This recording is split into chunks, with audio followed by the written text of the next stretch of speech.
Saya tidak mendefinisikan diri sebagai seorang pengkhotbah, karena di dalam diri saya ini hidup 3 wujud. Saya seorang dosen, advokat, dan entrepreneur. Ya, tapi di atas semua itu kita semua adalah hamba Tuhan. Apapun profesi kita, amin. Oleh karena itu di Balai Keselamatan saya sering bilang bahwa saya satu-satunya kopral di Balai Keselamatan. Waktu saya kuliah, saya aktif di Lembaga Pelayanan Mahasiswa Indonesia, Kampus Crusade for Christ International. Oleh karena itu saya adalah pribadi yang unik, yang tidak terikat oleh salah satu denominasi gereja. Bagi saya semua gereja sama, sepanjang mengakui Tuhan yang juru selamatnya. Sudah bukan gereja dia kalau dia sudah gereja setan atau saksi Yehova atau menyimpang begitulah ya. Nah, tapi sepanjang dia mengakui Yesus sebagai Tuhan juru selamatnya, bagi saya berlaku kata-kata Paulus. Paulus yang menyiram, Apolos yang menanam, dua-duanya tidak penting. Yang penting Tuhan memberikan pertumbuhan.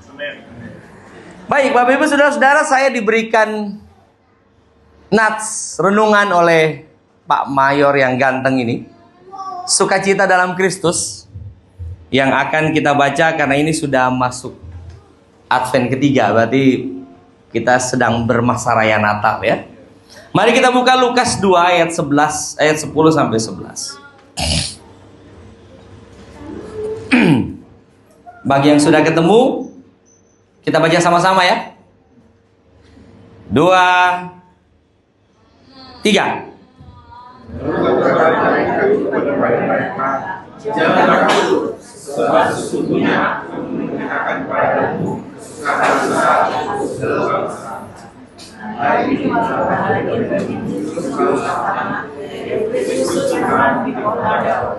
Haleluya.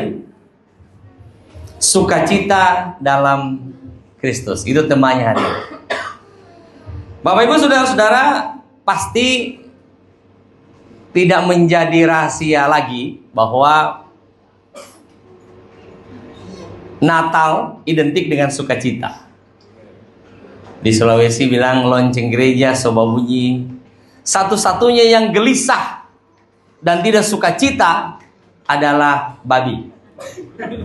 Karena ancamannya menjadi nyata dan dia berduka gitu ya. Kalau di Manado ditambah anjing gitu ya. Sebentar lagi dia jadi ketua RW karena dia dihidangkan di atas meja.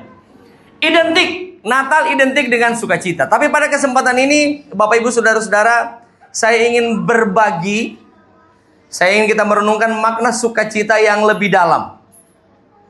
Bukan kebetulan lagu sebelum firman Tuhan tadi bilang, apapun yang terjadi di dalam hidupku, saya akan tetap bersuka cita.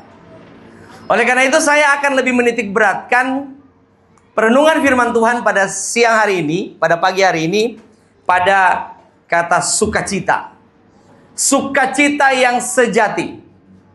Karena sekarang makin sulit untuk mengaplikasikan, makin sulit untuk menerima kata-kata ini dalam kehidupan pribadi. Tekanan ekonomi semakin tinggi. Gen Z semakin tidak jelas.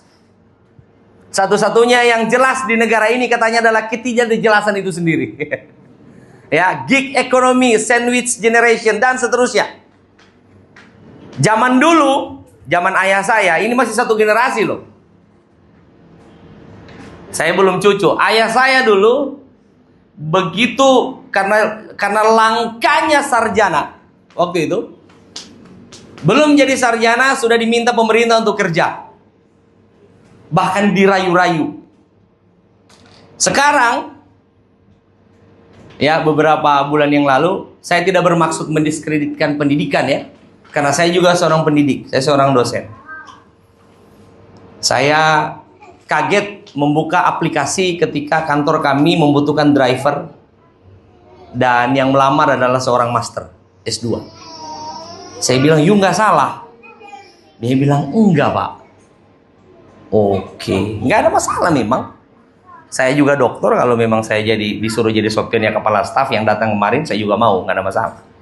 Tapi Bapak Ibu Saudara-saudara, ada pergeseran yang suka atau tidak, sesudah kita keluar dari gedung gereja ini, kadang-kadang kan lagunya ketika kita di gereja kan, dia sanggup, Yesus sanggup. Wah, indah sekali.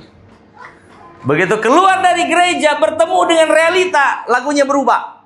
Aku tak tak sanggup lagi, begitu ya. Karena itu Bapak Ibu Saudara-saudara, terima kasih.